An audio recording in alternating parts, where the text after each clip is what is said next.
আজকে তোমাদের সাথে শেয়ার করব শাড়ি দিয়ে সুন্দর করে কিভাবে নতুন ডিজাইনের গাউন ফ্রক তৈরি করা যায়। চলো তাহলে শুরু করা যাক। আমি এখানে একটা থ্রি পিস নিয়েছি আর একটা শাড়ি নিয়েছি, আর শাড়িটা দিয়েই যে কিভাবে ডিজাইন করব সেগুলোই তোমাদের সাথে আজকে শেয়ার করব। আর শাড়িটা হচ্ছে এইটা, শাড়িটা হচ্ছে আমাকে একজন গিফট করেছিল। এই গিফটের শাড়ি দিয়ে আজকে একটা জামা বানাতে চলেছি। চলো তাহলে দেখাই যে শাড়িটা দেখতে কেমন।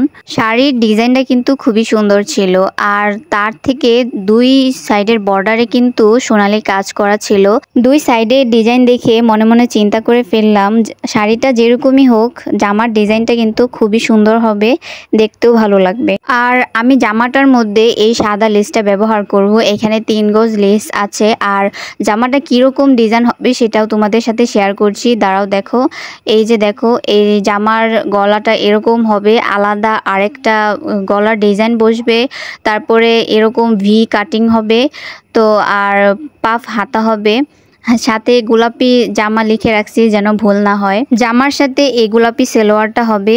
আর পরের থ্রি পিসটা ছিল এরকম, দেখতে খুবই সুন্দর লাগছিল পার্পল কালারের মধ্যে।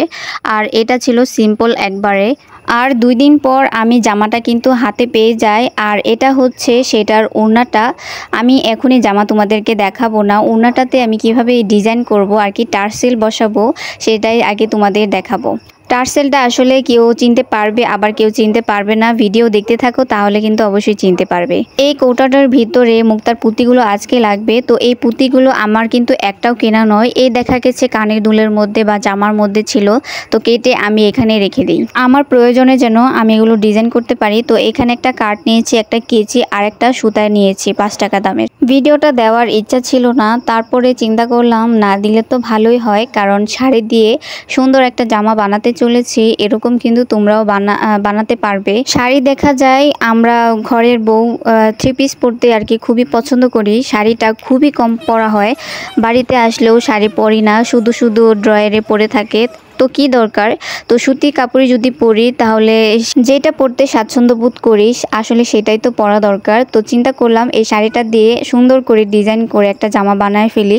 এইভাবে টার্সেল বানানো আসলে ইউটিউবে আমি দেখে নিই, নিজে থেকে আর কি শিখে নিলাম। মানে ভাবছিলাম যে এভাবে তো টার্সেল হয়ে যাবে সুন্দর করে। আর যেহেতু গোলাপি আর সাদা লেস রেখেছি, তো সাদা কালার এরকম টার্সেল লাগালে কিন্তু খুবই ভালো লাগবে। এখানে সোনালী কালার পুঁতি নিয়েছি 10টা, আর পার্ল নিয়েছি 20টা, কারণ ওড়নাটার 2 সাইডে আমি 5টা করে 10টা টার্সেল লাগাবো।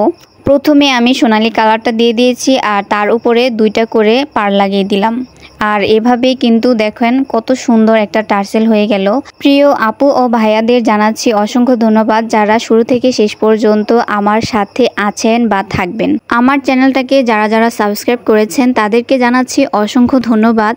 আর যারা যারা এখনও সাবস্ক্রাইব করেননি তারা কিন্তু সাবস্ক্রাইব করে নোটিফিকেশনটা অন করে দিবেন, যেন শুরুতে আমার ভিডিওটি আপনার মাঝে চলে যায়। এই তো 2 সাইডে লাগিয়ে আবার মাঝখানটাতেও লাগিয়ে দিয়েছি। এখন 4 ভাঁজ করে এরকম মাঝখানে লাগিয়ে দিব, কারণ মাপ মতোই তো করতে হবে, না হলে আর কি ভালো লাগবে না। এই তো আমি লাগিয়ে নিয়েছি, আর এই 5টাও কিন্তু এখন আমি লাগিয়ে নিব। বানানোটাই অনেক কষ্টকর ছিল, আর লাগাতে এতটাও সময় লাগেনি। এই তো আমার ফাইনাল লুক। আর এখন আপনাদেরকে দেখাবো যে আসলে এটা কেমন ছিল। আর আমি কিন্তু এটা আমার গ্রামের বাড়িতে নিয়ে এসেছি, বৃষ্টির দিন বলে পরতে পারিনি, কারণ নষ্ট হয়ে যাবে। তো এই তো ওড়নাটা, টার্সেলগুলো লাগানোর পরে মনে হচ্ছে না এটা যে একটা শাড়ি ছিল। তো ওড়নাটা রেখে দিয়ে এখন চলেন আপনাদেরকে জামাটা দেখায় আসলে জামার ডিজাইনটা কেমন হয়েছে। আপনাদেরকে জামাটা দেখাতে ইচ্ছা করছে না? আপনারা কি আসলে আমার জামাটা দেখতে চান কেমন হয়েছে? তাহলে দেখুন।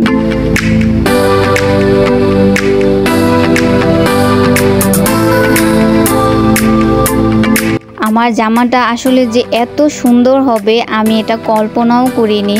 মানে যেরকম ডিজাইন করে দিয়েছি হুবহু ওই রকমই হয়েছে। আর টার্সেলগুলো লাগানোর পরে এটা সৌন্দর্যটা আরও 3 গুণ বেড়ে গিয়েছে। আমি কিন্তু বুকেও ছোট ছোট 3টা টার্সেল লাগিয়ে দিয়েছি সাদা কালারের। জামাটার হাতার মধ্যেও কিন্তু সোনালী কালারের বর্ডারটা আছে, আসলে দেখে বোঝাই যাচ্ছে না এটা যে একটা শাড়ি ছিল। আমার বলে আমি কিন্তু এটা বলছি না, জামাটা যেরকম সুন্দর হয়েছে আমি সেরকম এতটুকুই বলবো। তো আপনারা কিন্তু কমেন্টে আমাকে জানিয়ে দিবেন জামাটার ডিজাইনটা কেমন ছিল।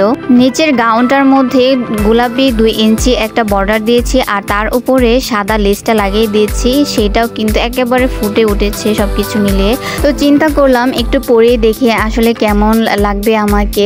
সাজুগুজু করার প্রয়োজন মনে করিনি, এভাবেই পরে ফেলেছি, এভাবেই প্রেজেন্ট করব আপনাদের সাথে। আজকে ভিডিওটা এখানেই শেষ করি। শুরু থেকে শেষ পর্যন্ত যারা যারা আমার সাথে ছিলে তাদেরকে জানাই অসংখ্য ধন্যবাদ। শাড়ি দিয়ে জামার ডিজাইনটা কেমন ছিল কমেন্টে জানিয়ে দিবে। তাহলে আজকের ভিডিওটা হচ্ছে এই পর্যন্তই। সবাই ভালো থাকবে, সুস্থ থাকবে। আল্লাহ হাফেজ।